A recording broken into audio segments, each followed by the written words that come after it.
கொடுப்பான். So next topic வந்து YC what is the controversy over the CAPF bill. இது வந்து எஃப்ஏக்யூலேருந்து எடுத்து தான். இந்த வாரம் 3மே எஃப்ஏக்யூ. அண்ட் எல்லா டாப்பிக்கும் you have a thing in this also. எக்ஸ்பிரஸ்லேயும் ஆர்டிகல் இருக்கு. அண்ட் ப்ரிலிம் சென்ட்ரிக்காக போகலாம் தான் நான் எஃப்ஏக்யூலேருந்தே எடுக்கிறேன். ஸோ நெக்ஸ்ட் வந்து how this bill will ensure the dominance of IPS over CAPF ranks. First இந்த இஷ்யூ என்னங்கிறது நான் புரிஞ்சுக்கலாம். ஸோ இந்தியாவில் சிஏபிஎஃப் ஆக்சுவலி சிஏபிஎஃபோட டெஃபினிஷனே கொஞ்சம் சேஞ்ச் ஆயிருக்கு. கன்வென்ஷனலாக மினிஸ்ட்ரி ஆஃப் ஹோம் அஃபேர்ஸோட சிஏபிஎஃப் டெஃபினிஷனில் மொத்தம் 7 இருக்கு. Central armed police forces. So இந்தியாவில் வந்து ஆர்ம்டு ஃபோர்ஸஸில் என்னென்ன இருக்குது? ஆர்மி, நேவி, ஏர்ஃபோர்ஸ் அப்படின்னு 3 இருக்குது. இது வந்து ஆர்ம்டு ஃபோர்ஸஸ்குள்ளே வரும், டிஃபென்ஸ் கீழே வரும். மினிஸ்ட்ரி ஆஃப் ஹோம் அஃபேர்ஸ் கீழே நமக்கு வந்து சென்ட்ரல் ஆர்ம்டு போலீஸ் ஃபோர்ஸஸ் இருக்குது. ஆர்மி, நேவி, ஏர்ஃபோர்ஸுங்கிறது எதுக்குன்னா வார்க்காக.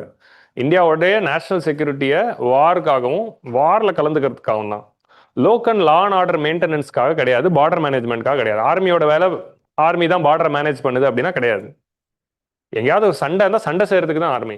இந்த லா அண்ட் ஆர்டர் மெயின்டைன் பண்ணுறதுக்கும், பேட்ரோல் பண்ணுறதுக்கும், பார்டரை பார்த்துக்கிறதுக்கும், இன்டர்னல் செக்யூரிட்டியில் லா அண்ட் ஆர்டர் மெயின்டைன் பண்ணுறதுக்கு தான் போலீஸ் ஃபோர்ஸஸ் இருக்குது. சென்ட்ரல் கவர்மெண்ட் கீழே ஒரு சில போலீஸ் ஃபோர்ஸஸ் இருக்குது, ஸ்டேட் கவர்மெண்ட் கீழே போலீஸ் ஃபோர்ஸஸ் இருக்குது. போலீஸ் வந்து ஸ்டேட் லிஸ்ட் தான். பட் ஸ்டேட்டில் இருக்கிற போலீஸோடைய கெப்பாசிட்டியை ஆக்மெண்ட் பண்ணுறதுக்காக சென்ட்ரலும் ஒரு போலீஸ் வச்சுருக்காங்க. அதான் சென்ட்ரல் ஆர்ம்டு போலீஸ் ஃபோர்ஸஸ். அந்த police forces local law and ஆர்டருக்காகவும் பார்டர் மேனேஜ்மெண்ட்காகவும் ஆரம்பிக்கிறோம். அதில் கவர்மெண்ட் கிட்ட எத்தனை ஃபோர்ஸஸ் இருக்கு அப்படின்னா, மினிஸ்ட்ரி ஆஃப் ஹோம் அஃபேர்ஸ் கீழே 7 ஃபோர்ஸஸ் இருக்கு. அதில் அசாம் ரைஃபிள்ஸ் இந்தியா மியான்மர் பார்டரை பார்த்துக்குது. பார்டர் செக்யூரிட்டி ஃபோர்ஸ் இது வந்து இந்தியா பாகிஸ்தான், இந்தியா பங்களாதேஷ் பார்டரை பார்த்துக்கிறோம். ஸோ இந்தியாவுடைய சென்ட்ரல் ஆர்ம்டு போலீஸ் ஃபோர்ஸஸில் Assam rifles is taking care of Myanmar border. BSF வந்து பாக் அண்ட் பங்களாதேஷோடைய பார்டர். நெக்ஸ்ட் வந்து இண்டோ டிபெட்டியன் பார்டர் ஃபோர்ஸ் வந்து சைனா பார்டர். ஷஹத்ர சீமா பல் வந்து Nepal and Bhutan border. So இவங்கெல்லாம் பார்டர் கார்டிங் ஃபோர்ஸஸ். இதை தாண்டி சென்ட்ரல் ரிசர்வ் போலீஸ் ஃபோர்ஸ் சிஆர்பிஎஃப்ங்கிறது எதுக்குன்னா, போலீஸ் ஸ்டேட் கவர்மெண்ட்டோடைய போலீஸ்க்கு சப்போர்ட் பண்ணுறதுக்காக. ஸோ ஸ்டேட் கவர்மெண்ட் போலீஸ் இருக்குது, லா அண்ட் ஆர்டர் பார்ப்பாங்க. அவங்களால லா அண்ட் ஆர்டரை சமாளிக்க முடியாத போது சென்ட்ரல் ரிசர்வ் வச்சிருக்காங்க. அந்த ரிசர்வ்லேருந்து ஒரு சில போலீஸ் அனுப்புவாங்க. அண்ட் அதை தாண்டி பந்தோபஸ்து, எலெக்ஷன்ஸு ஆர் இப்போ சிஆர்பிஎஃபோட மெயின் ஆப்ரேஷன் மாவோயிஸ்ட் கண்ட்ரோல், அது எல்லாமே வந்து அவங்க பார்த்துக்கிறாங்க. நக்சலிசம்காக சிஆர்பிஎஃப் இருக்காங்க. And they're working in Kashmir also, north east also. அடுத்து central industrial security force, public sector enterprises. Government அது ஃபர்ஸ்ட் லான்ச் பண்ணது பிஎஸ்யூஸ் ஆரம்பிக்கிறாங்களா, ONGC, Bharat heavy electrical, Bharat petroleum, Hindustan petroleum. இதுக்கெல்லாம் ப்ரொடெக்ஷன் கொடுக்கணுங்கிறதுக்காக தான் அதை ஆரம்பிச்சாங்க ஒரு செக்யூரிட்டி ஃபோர்ஸா. அதை இப்போ இந்தியாவில் இருக்கிற லார்ஜ் இண்டஸ்ட்ரியல் கெப்பாசிட்டி எதுவாக இருந்தாலும் அவங்களுக்கு அந்த ப்ரொடெக்ஷன் கொடுக்குறாங்க. இப்போ for example Madras high court is protected by CASF. So central கவர்மெண்டோட எஸ்டாப்ளிஷ்மெண்ட்ஸ் எதுவாக இருந்தாலும் அது ப்ரொடெக்ஷன் தரதுக்கு, ஒரு பார்லிமெண்ட் பில்டிங்கு ஆர் ஒரு ராஷ்டிரபதி பவன், அந்த மாதிரியான ஒரு பிசிக்கல் ஏரியாவை, ஏர்போர்ட்ஸ், இது எல்லாத்துக்கும் செக்யூரிட்டி கொடுக்கறது தான் சென்ட்ரல் இண்டஸ்ட்ரியல் செக்யூரிட்டி ஃபோர்ஸ். ஒரு எஸ்டாப்ளிஷ்மெண்ட்டுக்கு செக்யூரிட்டியாக கொடுக்கறது. ஏர்போர்ட்ஸ்லாம் நீங்கள் பார்க்குறது சிஏஎஸ்எஃப் தான். அண்ட் அதுக்கப்புறமா இருக்கிறது மோஸ்ட் குரூஷியல் ஃபோர்ஸ் வந்து என்எஸ்ஜி, நம்மளுடைய commandos. So NSG, national security guard, is the most elite இந்தியாவுடைய கமாண்டோ ஃபோர்ஸஸ். ஸோ கமாண்டோ ஃபோர்ஸஸ்னால் இவங்களுடைய மெயின் வேலையே ரெஸ்பான்ஸ் தான். ஒரு கிரைசிஸ் சுச்சுவேஷன் ஆர் ஒரு செக்யூரிட்டி சுச்சுவேஷன் வரும்போது அந்த சுச்சுவேஷனுக்கு response, it may be a terrorist attack or some sort of issue, அப்போ இமீடியட் ரெஸ்பான்ஸ் கொடுக்கறதுக்காக ஒரு எலிட்டான கமாண்டோ ஃபோர்ஸ் தான் national security guards, NSG. So இவங்க தான் வந்து இப்போ 26/11 அட்டாக்ஸ் அப்போ Taj Mahal hotel and Oberoi house, Nariman pointing எல்லாம் வந்து ஹாஸ்டேஜ் சுச்சுவேஷன் வரும்போது டக்குன்னு வந்து ரெஸ்பாண்ட் பண்ணி இவங்க தான் ரெஸ்கியூ பண்ணாங்க. ஸோ அதான் வந்து என்எஸ்ஜி. ஸோ அப்போ மொத்தம் 7 இருக்குது. இதில் இப்போ புது சிஏபிஎஃப் பில்லில் சிஏபிஎஃப்ங்கிற டெஃபினேஷனுக்குள்ள 5 தான் வச்சிருக்காங்க. They have removed 2 from the CAPF definition according to this bill. The bill is not yet passed, but இதுதான் நம்ம நோட் பண்ணணும். நான் இதையே சொல்றேன். So according to new CAPF bill, these 5 are considered to be CAPF. And everything is regulated by their own parent act. இப்போ சிஆர்பிஎஃப்க்கு 1949 act இருக்கு, border security ஃபோர்ஸ்க்கு 68 ஆக்ட், சிஏஎஸ்எஃப்க்கு 68 ஆக்ட், இண்டோ டிபெட்டியன் பார்டர் போலீஸ்க்கு 92ல ஒரு ஆக்ட் இருக்கு, எஸ்எஸ்பிக்கு 2007ல ஆக்ட் இருக்கு. இந்த நம்பர்லாம் எவ்வளோ ஞாபகம் வச்சுக்க முடியாது, but every one is having a parent act. இந்த 5 ஃபோர்ஸஸ் தான் இந்த ஆர்ம்டு ஃபோர்ஸஸ் ஆக்டுக்குள்ள ரெகக்னைஸ் பண்ணி சிஏபிஎஃப்ங்கிற டெஃபினேஷனுக்குள்ள இப்போ புது பில்ல கொண்டு வந்திருக்காங்க. அண்ட் எதெல்லாம் சேர்க்கல, அசாம் ரைஃபிள்ஸையும் என்எஸ்ஜியும் சேர்க்கல. ஏன் அசாம் ரைஃபிள்ஸும் என்எஸ்ஜியும் வரல அப்படின்னா, Assam rifle is working in India Myanmar border. அவங்க வந்து டியூவல் ரெகுலேஷன்ஸ். அசாம் ரைஃபிள்ஸ் கொண்டு வராததுக்கு ரீசன் வந்து டியூவல் ரெகுலேஷன். டியூவல் ரெகுலேஷன்னா அட்மினிஸ்ட்ரேட்டிவ் ஆஸ்பெக்ட்ஸ் தான் மினிஸ்ட்ரி ஆஃப் ஹோம் அஃபேர்ஸ் பார்த்துக்கிறாங்க. ஆனால் அவங்களோட ஆப்ரேஷன்ஸ் இப்போ இந்த என்னதான் 7 இருந்தாலும் இதில் இந்த 5 தான் வந்து ministry of home affairs operational ஆஸ்பெக்ட்ஸும் பார்த்துக்கிறாங்க. 7த்துக்கும் அட்மினிஸ்ட்ரேஷன் வந்து இவங்க தான். அட்மினிஸ்ட்ரேஷன்னா ரெக்ரூட்மெண்ட் எல்லாமே ஹோம் பார்த்துக்குது. எல்லாமே all the other conditions. Operations 5த்துக்கு தான் ஹோம் பார்த்துக்குது. அசாம் ரைஃபிள்ஸ்க்கு என்எஸ்ஜிக்கும் ஸ்டில் வந்து ஆப்ரேஷன்ஸில் ஆர்மியும் வரும், கேபினெட் கமிட்டி செக்யூரிட்டி வரும், எல்லா ஆஸ்பெக்ட்ஸும் இருக்குது. So Assam rifles is mainly அதோட operation control is under Indian army. North ஈஸ்டில் இந்தியன் ஆர்மியோட கண்ட்ரோலில் தான் அசாம் ரைஃபிள்ஸ் செயல்படுதே தவிர தனியாக அவங்க செயல்படல. ஸோ அப்போ ஆர்மியோட ரெகுலேஷனில் இருக்கிறதுனால ministry of defence is taking care, அவங்க கீழே வந்துருவாங்க. So administratively Assam rifles is under ministry of home affairs and operationally it is under ministry of defence under Indian army. So அதனால அசாம் ரைஃபிள்ஸை இதுக்குள்ளே கொண்டு வரல. And NSG national security guard ஒரு elite ஃபோர்ஸாக இருக்குது, அவங்களுக்கு டோட்டலாக தனியாக வச்சுக்கலாம். அதுக்குள்ளே வந்து ரூல்ஸ் போட்டு இப்படி தான் போகணும்லாம் இல்லை, எப்படி வேணால் போகலாம். என்எஸ்ஜி ஏன் அதுக்குள்ளே சேர்க்கலன்னா, என்எஸ்ஜியில் இப்படி தான் ரெக்ரூட் பண்ணணும், இப்படி தான் உள்ளே வைக்கணும், இவங்களை உள்ளே சேர்க்கக்கூடாது, இத்தனை % ஐபிஎஸ் இருக்கணும், ஐஏஎஸ் இருக்கணும், அதெல்லாம் கிடையாது. கவர்மெண்ட்டுக்கு எப்படி வேணுமாலும் அதை வச்சுக்கலாம், ஏன்னா அது நேஷனல் செக்யூரிட்டிக்கு ரொம்ப முக்கியங்கிறதுனால. ஸோ அதனால் அது இந்த டெஃபினேஷனுக்குள்ளே கொண்டு வரல அப்படின்னு கவர்மெண்ட் எக்ஸ்பிளிசிட்டாக எங்கேயுமே சொல்லலை. எக்ஸ்பர்ட்ஸ் வந்து சொல்கிறாங்க ஏன் இது ரெண்டும் உள்ளே வரல அப்படிங்கிறதுக்கு. இன்னும் கவர்மெண்ட் தரப்புலேருந்து அதுக்கான ரீசன் சொல்லலை. பட் டிஃபென்ஸ் எக்ஸ்பர்ட்ஸ் நிறைய பேர் சொன்ன ரீசன்ஸ் தான் இது, ஏன் அசாம் ரைஃபிள்ஸும் என்எஸ்ஜியும் வரல அப்படிங்கிறது. ஸோ கிளியராக இதான் வந்து ஃபர்ஸ்ட் சேஞ்ச் நம்ம நோட் பண்ணணும். ஸோ முதல் பஞ்சாயத்து முடிஞ்சிடுச்சா? அப்போது அடுத்த பஞ்சாயத்து என்ன அப்படின்னா, இப்போ இதான் வந்து அடுத்த issue.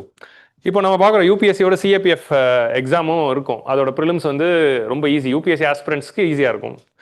When you are prepared for UPSC சிஏபிஎஃபோட ப்ரிலிம்ஸ் வந்து it will be easy. But அதில் வந்து உங்களுக்கு இந்த எஸ்ஏ ரைட்டிங்கும் இருக்கும், உங்களுக்கு வந்து அப்ஜெக்டிவ் டைப் கொஸ்டின்ஸ் இருக்கும், எஸ்ஏ ரைட்டிங் இருக்கும், எல்லாமே சேர்ந்து தான் அதோட ப்ரிலிம்ஸ் இருக்கும். செகண்ட் ஸ்டேஜில் you will have medical fitness ஹைதராபாத்தில் நடக்கும். Third stage interview. ஸோ அப்போ அதில் பாஸ் ஆகிட்டிங்கன்னா இந்த ஃபோர்ஸஸில் உங்களுக்கு வந்து செலக்ட் பண்ணிக்கலாம். இப்போ யூபிஎஸ்சியில் நம்ம 23 போஸ்ட் போகிற மாதிரி இதில் போவோம். ஸோ அந்த சிஏபிஎஃப்ங்கிறது நீங்கள் யூபிஎஸ்சியோட எக்ஸாமை கண்டக்ட் பண்ணி போனீங்கன்னா அசிஸ்டன்ட் கமாண்டண்ட்டாக என்டர் ஆகலாம். அதான் வந்து என்ட்ரி லெவல் அசிஸ்டன்ட் கமாண்டன்ட். அதுக்கப்புறம் ஹையர் லெவல் ப்ரொமோஷன்ஸ் போகும். அசிஸ்டன்ட் கமாண்டன்ட்னா ஒரு பெட்டாலியனுக்கு ஹெட்டாக இருப்பாங்க.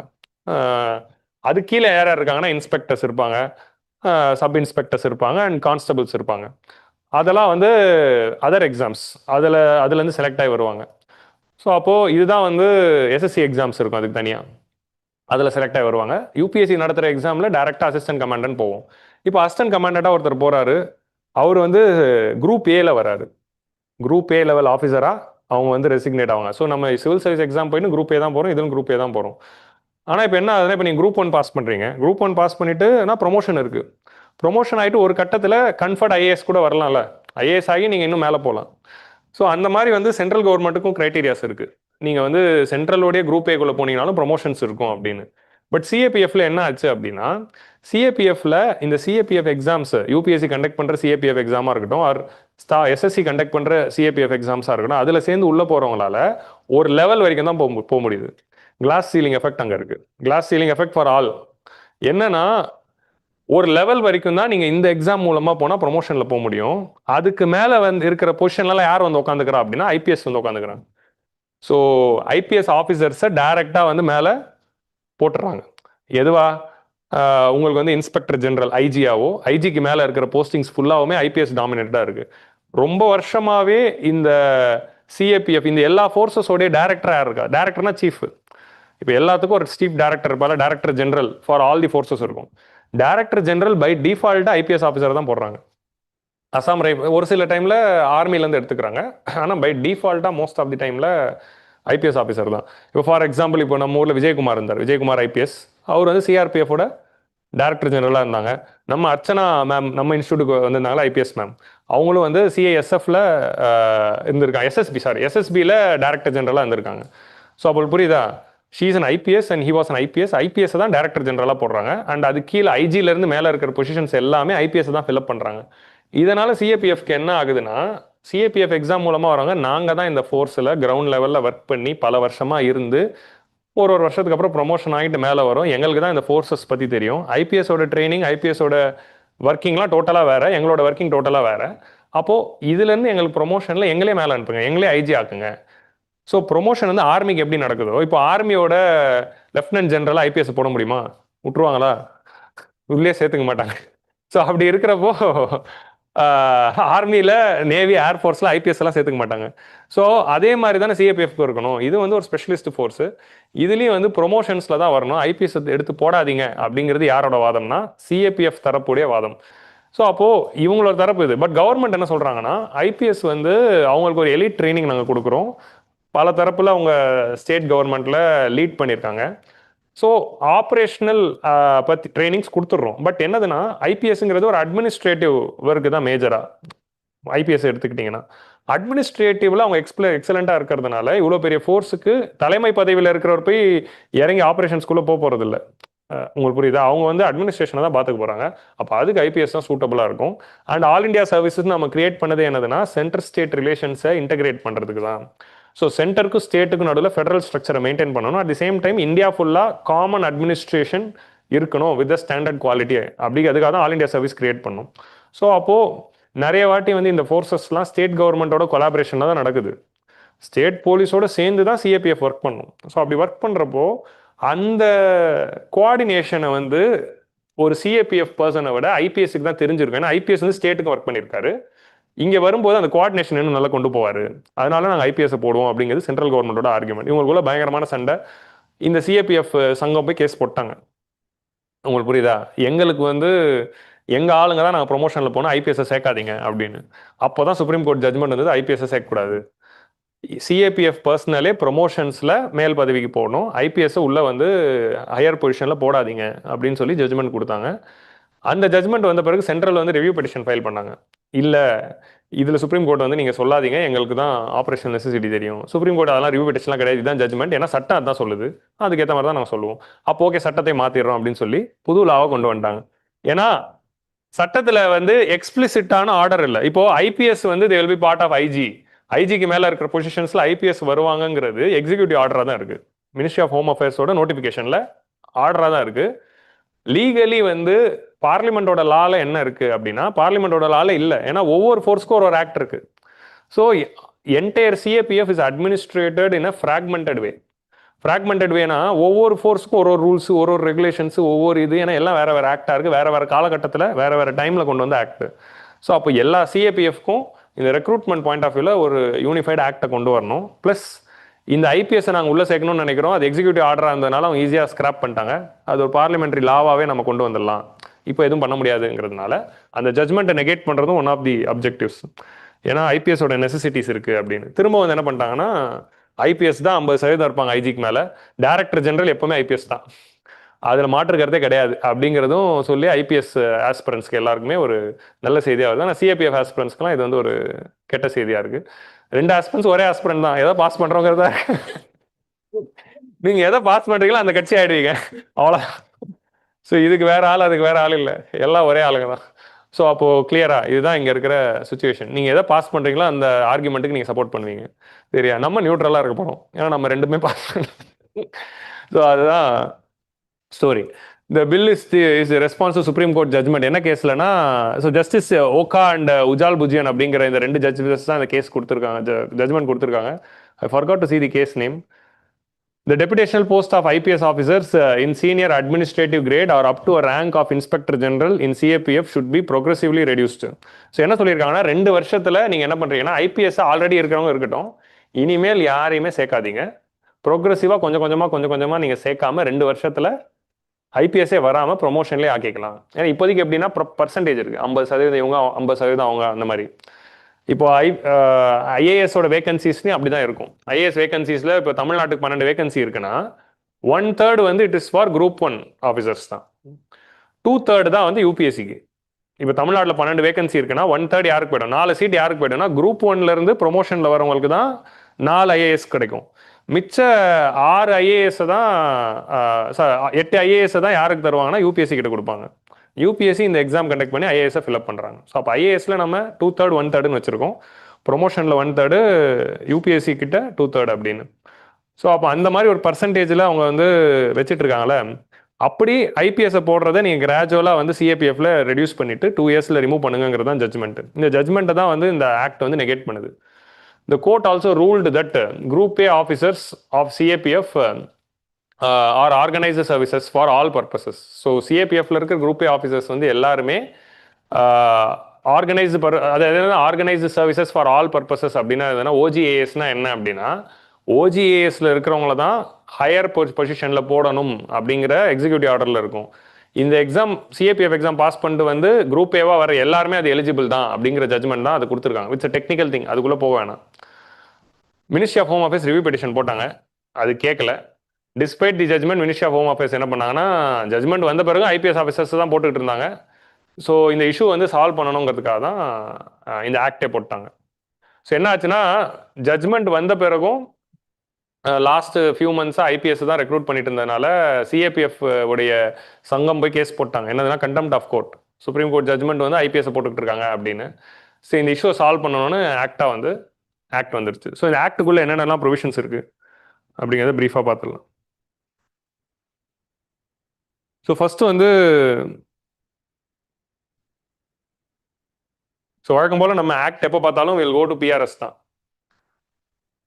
So central armed police forces 2026 introduced in ராஜ்யசபாவில் கொண்டு வந்திருக்காங்க. The bill seeks to regulate certain matters related to CAPF. Currently such matters are regulated under the respective acts.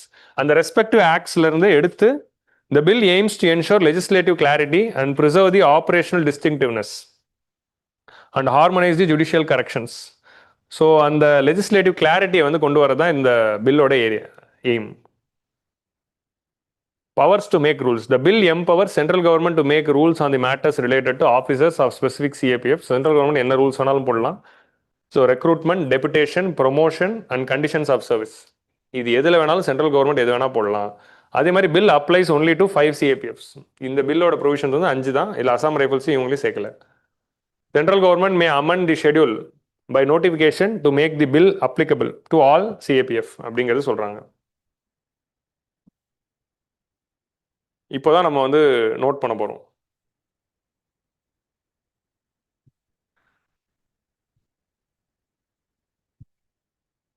இந்த rules வந்து எல்லா ஆஃபீஸர்ஸ்க்கும் இதில் வந்து வரும். Assistant commandant and above, officers in deputation in IPS, யாராக இருந்தாலும் சிஏபிஎஃப் ஆக்ட் படி, இந்த ஆக்ட் படி தான் அவங்கள வந்து ரெகுலேட் பண்ண போகிறோம். Bill provides that central government may frame rules notwithstanding any other law, any judgment. எந்த லாவாக இருந்தாலும் அது எல்லாத்தையும் இது வந்து ஸ்கிராப் பண்ணிடும், இந்த ஆக்ட் வந்து ஓவர் ரைட் பண்ணிடும் அப்படின்னு சொல்லிட்டாங்க. ஸோ அதனால சுப்ரீம் கோர்ட்டை தான் சொல்கிறாங்க. இப்போ பொசிஷனுக்கு ஸ்பிளிட் சொல்கிறாங்க. இந்த following positions in CAPF must be filled by the IPS officers. So எவ்வளோ ஐபிஎஸ் ஆஃபீஸர்னா, ஐஜி கேடரில் 50%, ஐஜி ரேங்கிங்கில் 50% ஆஃப் தி போஸ்ட் வந்து ஐபிஎஸ்க்கு தான் போகும். மிச்சம் 50% ப்ரொமோஷனுக்கு வரும் அப்படின்னு 50% ஃபிக்ஸ் பண்ணியிருக்காங்க. நெக்ஸ்ட் வந்து minimum of 67% of the post in the rank of ADG, additional director general. Additional director ஜெனரலில் 2/3 வந்து ஐபிஎஸ், 1/3 தான் ப்ரொமோஷன். இது வந்து ஏடிஜிவில். Director general 100%, all the post in the rank of director general and special director general. So total director general போஸ்ட்டில் எல்லாருமே IPS தான். Additional director ஜெனரலில் 2/3 அண்ட் இன்ஸ்பெக்டர் ஜெனரல் ஐஜியில் 50% அப்படின்னு சிஏபிஎஃப்குள்ளே இருக்கிற ஹைரார்கியில் இது வருது. ஸோ ஐபிஎஸ் தான் போடணும் அப்படிங்கிறது கவர்மெண்ட் வந்து ஃபிக்ஸ் பண்ணிட்டாங்க. ஸோ 50, 2/3, 100 அப்படின்னு 3ஆக பிரிக்கிறாங்க, IG, additional director and director.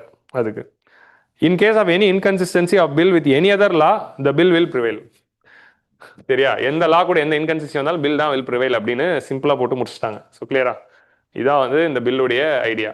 So இந்த 50, 67 அண்ட் 100% அப்படிங்கிறது மட்டும் நம்ம ஞாபகம் வச்சுக்கலாம். So at present 20% of the post in the rank of Deputy Inspector General and 50% of the rank of Inspector General வந்து சிஏபிஎஃப்க்கு ஐபிஎஸ் ஆஃபீஸருக்கு தான் நம்ம வந்து எக்ஸிக்யூட்டிவ் ஆர்டரில் கொடுத்துட்டு இருந்தோம். There are 13,000 group A officers in CAPF. டோட்டலாக வந்து சிஏபிஎஃப்ஸில் இந்தியாவில் 10 லட்சம் பேர் இருக்காங்க.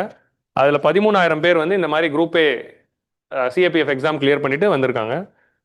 ஸோ அந்த யூனியன் பப்ளிக் சர்வீஸ் கமிஷன் வருது. இப்போதைக்கு டோட்டலாக இந்தியாவில் வந்து ஐபிஎஸ்க்கான சாங்ஷன்டு பொசிஷன் வந்து 213 போஸ்ட் வந்து சிஏபிஎஃப்குள்ள ஐபிஎஸ்க்காக வச்சிருக்காங்க. அதில் 35 வேகண்டாக இருக்கான். இதெல்லாம் சும்மா ஃபேக்ட். இந்தியாவில் டோட்டலாக 4,500 ஐபிஎஸ் ஆஃபீஸர்ஸ் இருக்காங்க கரண்ட்லி. ஐஏஎஸ் ஒரு 5,500, 6,000 இருக்கும். டோட்டலாக இந்தியாவில் எத்தனை ஐஏஎஸ் அண்ட் ஐபிஎஸ் இப்போ இருக்காங்க அப்படின்னா, currently 4,594 IPS and some 5,500 rough odd IAS வந்து இந்தியாவில் இருக்காங்க. ஸோ இதுதான். ஸோ ஆப்போசிஷன் ஏன் வந்து இந்த பில்லை வந்து எதிர்க்கிறாங்க அப்படின்னு பார்த்தா, ஃபர்ஸ்ட் வந்து retired CAPS argue that an officer who joins the rank of assistant commandant in CRPF does not get a promotion even after 16 years. 16 வருஷம் ஆகியும் ப்ரொமோஷன் பண்ணாமல் இருக்கு. ஏன்னா ப்ரொமோஷன் நடக்கணும்னா கரெக்டாக இந்த பிரமிடை வந்து நம்ம மெயின்டைன் பண்ணணும். உங்களுக்கு அந்த பிரமிட் ஸ்ட்ரக்சர் புரியுதா? ஸோ என்னதுன்னா, ப்ரொமோஷன் ஆகி மேலே போகிறாங்களே, மேலே போயிட்டு இவர் ரிட்டையர் ஆவார். ஸோ இங்கே ரிட்டையர் ஆகிறப்போ கீழே இருந்து ஒருத்தர் அப்போ தான் ப்ரொமோஷன் கிடைக்கும். ஸோ அப்போது கரெக்டாக அந்த ப்ரொமோஷன் ஆகிட்டு அங்கே எத்தனை பேர் போகிறாங்களோ, ரிட்டையர் ஆகிறாங்களோ, அத்தனை வேகன்சி உருவாக்கி கீழே ரெக்ரூட் பண்ணணும், மிச்சவங்களாம் அப்படியே மேலே தள்ளணும். ஸோ அப்படி தான் வந்து போகும். ஸோ அப்போ இங்கே வந்து 5 பேர் வந்து ரிட்டையர் ஆயிட்டாங்க அப்படின்னா, கீழே இருந்து 5 பேர் மேலே வந்துருவாங்க. அப்போ இங்கேருந்து 5 பேர் இங்கே வருவாங்க, இங்கேருந்து 5 பேர் இங்கே வருவாங்க. அப்போ இங்கே வந்து 5 பேரை வந்து புதுசாக ரெக்ரூட் பண்ணுவாங்க எக்ஸாம் வச்சு. ஸோ அப்படி தான் எந்த எக்ஸாமுக்கு வேணாலும் ரெக்ரூட்மெண்ட் நடக்குது. Recruitment is done at the bottom based on the number of people retired. நம்ம ஐபிஎஸோட வேகன்சி, ஐஏஎஸோட வேகன்சிஸும் ரிட்டையர்மெண்ட் வச்சு தான் முடிவாகுது. இப்போ இங்கே என்ன ஆயிடுச்சு அப்படின்னா, இந்த மேல் இடத்துல இருந்து இங்கே பாதியாக ஒரு பிளாக் பண்ணி இங்கே வந்து ஐபிஎஸ் இறக்கிறதுனால இந்த லெவல்ல இருந்து அடுத்த மேல லெவல் போற நம்பர் ஆஃப் பீப்புளே குறைஞ்சிருது. ஏன்னா வெளியே இருந்து ஒரு நியூ செட் ஆஃப் பீப்புள் உள்ள வந்துடுறாங்க. இதே டிபார்ட்மெண்ட்ல இருந்து அப்படியே ப்ரொமோஷன் போச்சுன்னா பிரச்சனை இல்லை. இப்போ ஐஏஎஸ்க்குலாம் அப்படிதான். ஐஏஎஸ்க்கு மேலே யாரும் வர முடியாது. ஐஏஎஸ் தான் எல்லாரும் கூட மேலே. ஸோ அப்படி இருக்கிறதுனால ஐஏஎஸ்க்கு ஈஸியாக அது நடந்துடும். பட் ஐபிஎஸ்க்கு அப்படி தான். ஐபிஎஸ்க்கு மேலே யாரும் இல்லை, டேரெக்டாக ஐபிஎஸ்க்கான போஸ்டிங்லாம் அப்படி போகும். பட் சிஏபிஎஃப்ல அவங்களுக்கு இந்த லெவல் வரைக்கும் தான் வர முடியுது. ஏன்னா இதுக்கு மேலே வந்து 10% ஐபிஎஸ்லேருந்து வந்துடுறாங்க. ஸோ அப்படி வர்றதுனால இவங்கெல்லாம் இங்கே ஸ்டாக்னேட் ஆயிடுறாங்க. ஸோ 15 வருஷம் இருந்தும் ஒரு ப்ரொமோஷன் கிடைக்க மாட்டேங்குது. ஏன் ப்ரொமோஷன் கிடைக்கல? மேலே எதுவும் வேக்கண்ட் ஆகல. ஸோ அப்போது அது வேக்கண்டாக அவன் மேலே போனால் தான் இவனை அங்கே மேலே அனுப்ப முடியும். ஸோ அப்போ அந்த வேகன்சிஸ் வந்து ஸ்டாக்னேட்டடாக இருக்குது. ஸோ அதே 16 இயர்ஸ் ஆஃப் சர்வீஸில் ஒருத்தர் ஐபிஎஸ்ஸாக வர்றாரு அப்படின்னா அவரோட கரியர் வந்து 3-4 ப்ரொமோஷன் வாங்கிடுறாரு. ஆனால் இவங்க ஒரு ப்ரொமோஷன் கூட வாங்காமல் இருக்காங்க.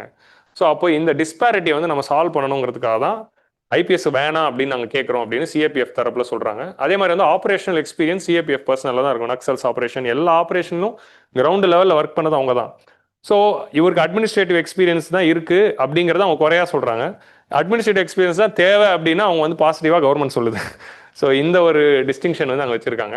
They argue that bill reserves 100% of the Director General post to IPS officer, replacing the present structure.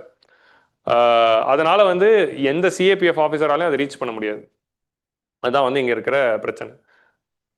So reasons for the act. இப்போ ஏன் வந்து ஆக்டை கொண்டு வந்தாங்கன்னு கவர்மெண்ட் தரப்பு வாதம் என்ன? ஸோ எல்லா பில்லையும் கீழே வந்து அப்ஜெக்ட்ஸ் அண்ட் ரீசன்ஸ்னு இருக்கும். ஆப்ஜெக்ட்ஸ் அண்ட் ரீசன்ஸ்னா ஏன் வந்து கவர்மெண்ட் இந்த ஆக்ட் கொண்டு வருதுன்னு எல்லா ஆக்ட் கீழே இருக்கும். ஸோ இந்த ஆக்ட்ல என்ன இருக்கு அப்படின்னு பார்த்தா எஃபெக்டிவ் சென்ட்ரல் ஸ்டேட் ரிலேஷன்ஸ். இதான் வந்து first point. Bill states that CAPF perform national security functions in close coordination with the state authorities. IPS officers are necessary for this coordination. ஏன்னா அவங்க ஸ்டேட் கிட்ட வேலை செஞ்சிருக்கிறதுனால ஸ்டேட்டுக்கு என்ன தேவைங்கிறது உங்களுக்கு தெரியும். ஆல் இண்டியா சர்வீசஸ்ல இருந்தனால அவங்க ஆல்ரெடி ஒரு எலிட் ட்ரைனிங்ல தான் இருப்பாங்க. எல்லாத்துக்கான ட்ரைனிங் கொடுப்பாங்க. நீங்க ஐபிஎஸ் ஆயிட்டீங்கன்னா கான்ஸ்டபிள்ல இருந்து நீங்க ஹையஸ்ட் பொசிஷன் போற வரைக்கும் என்ன தேவையோ எல்லாத்துக்கான ட்ரைனிங் இருக்கும். உங்களுக்கு வெறும் வந்து ஐபிஎஸ்க்கான ட்ரைனிங்னு இல்லை, எல்லா லெவல்ஸ்க்கான ட்ரைனிங் இருக்கும். You will know about every thing. So அப்படி இருக்க அவங்களுக்கு மிலிட்ரி அட்டாச்மெண்ட்டும் இருக்கும். ஸோ அப்போ மிலிட்ரி ட்ரைனிங்கும் ஒரு ஷார்ட் பீரியட் இருக்கும் ஐபிஎஸ்க்கு. ஸோ அப்படி இருக்கிறதுனால அவங்களுக்கு அந்த ட்ரைனிங் இருக்குது, plus state level coordination use பண்ணுவாங்க. And fragmentation and complexity. So CAPFs are government by respective acts. So தனித்தனி ஆக்ட்ஸில் அவங்க வந்து கவர்ன் பண்ணிட்டு இருக்கிறதுனால இதுக்குள்ளே ஒரு ஃப்ராக்மெண்டேஷன் இருக்குது. காமனாக ஒரு ஆக்டை கொண்டு வந்துட்டா நமக்கு வந்து ரெக்ரூட்மெண்ட்லையும் ஹேண்ட்லிங்லையும் ஈஸியாக இருக்கும். அந்த காம்ப்ளெக்சிட்டியை குறைக்க முடியும் அப்படிங்கிறதுக்காக தான் வருது. இந்த மாதிரி தனித்தனி ஆக்டாக இருக்கிறதுனால லிட்டிகேஷன் வருதான். என்ன லிட்டிகேஷன் வருதுன்னா, ஒரு ஃபோர்ஸில் ஒரு ரூல் இருக்குது, இன்னொரு ஃபோர்ஸில் இன்னொரு ரூல் இருக்குது. அந்த டிஃப்ரென்சஸ் இருக்கிறப்போ என்ன ஆயிடுதுன்னா அந்த ஃபோர்ஸில் அதை பண்ணுறதை பார்த்து இங்கே இருக்கிறவங்க போய் ஒரு கேஸ் போட்டுருவாங்க. அப்போது ஓவராலாக மினிஸ்ட்ரி ஆஃப் ஹோம் அஃபேர்ஸ் ஒரு ரூல் கொண்டு வருவாங்களா, ஆனால் அவங்களோட பேரண்ட் ஆக்டில் அது வேறு மாதிரி இருக்கும். ஸோ அப்போ ஈஸியாக வந்து நிறைய லிட்டிகேஷனுக்கு இது வந்து கொண்டு போயிடுது இந்த ப்ரொமோஷன்ஸில், ஹேண்ட்லிங், ரெக்ரூட்மெண்ட்லலாம். ஸோ அதெல்லாம் வந்து சால்வ் பண்ணுறது தான் இந்த ஆக்ட். ஏன்னா அட்மினிஸ்ட்ரேட்டிவ் கேட்டில் போய் கேஸ் போட்டுருவாங்க. கேட்டில் போய் கேஸ் போட்டால் எல்லாமே நின்றுடும். அந்த அவங்களுக்குள்ள சிஏபிஎஃப்க்கும் ஒரு ட்ரிபியூனல்ஸ் இருக்கும். ஸோ நீட் ஃபார் அம்ப்ரல்லா லா. இதனால தான் வந்து ஒரு அம்ப்ரல்லா லா கொண்டு வந்து இந்த ரெக்ரூட்மெண்ட், டெபுடேஷன், ப்ரொமோஷன் எல்லாத்தையும் ரெகுலேட் பண்ணி ஃபிக்ஸ் பண்ணிடலாம். இப்போ லா ஆயிடுச்சுன்னா, பார்லிமெண்ட் பாஸ் ஆயிடுச்சுன்னா சுப்ரீம் கோர்ட் அதை ஸ்கிராப் பண்ணாது. சுப்ரீம் கோர்ட் வந்து எதை ஸ்கிராப் பண்ணுன்னா கான்ஸ்டியூஷனுக்கு புறம்பா இருந்தால் ஸ்கிராப் பண்ணும். இப்போ என்னதான் ஜட்மெண்ட் சுப்ரீம் கோர்ட் கொடுத்தாலும், ஜட்மெண்ட்டை பிரீச் பண்ணுற மாதிரியான ஒரு ஆக்ட் பார்லிமெண்ட் பாஸ் பண்ணாலும் சுப்ரீம் கோர்ட் அதை ஸ்கிராப் பண்ணாது. ஏன்னா அந்த லா கான்ஸ்டியூஷனுக்கு அகேன்ஸ்டாக போகாமல் இருக்கிற வரைக்கும் பார்லிமெண்ட் எந்த லா வேணாலும் போடலாம், ஒரு ஜட்மெண்ட்டை ரிவர்ஸ் கூட பண்ணிக்கலாம். ஸோ அதான் வந்து அதோட ஐடியா. ஸோ அதான் இவங்க இப்போ ஆக்டாகவே போட்டாங்க. ஸோ கிளியரா சட்டமாக வந்துட்டா கிளாரிட்டி இருக்காது அப்படின்னு. ஸோ இது வந்து இந்த வாரம் இன்டர்வியூ, இந்த அடுத்த 2-3 வாரங்கள் இன்டர்வியூ நிறைய பேர் போறீங்க. அது போகிற எல்லாருக்குமே இது வந்து பயன்படும். ஏன்னா சிஏபிஎஃப் அண்ட் ஏசிஐஓ இன்டர்வியூ வந்து இந்த வாரம் போயிட்டு இருக்கு.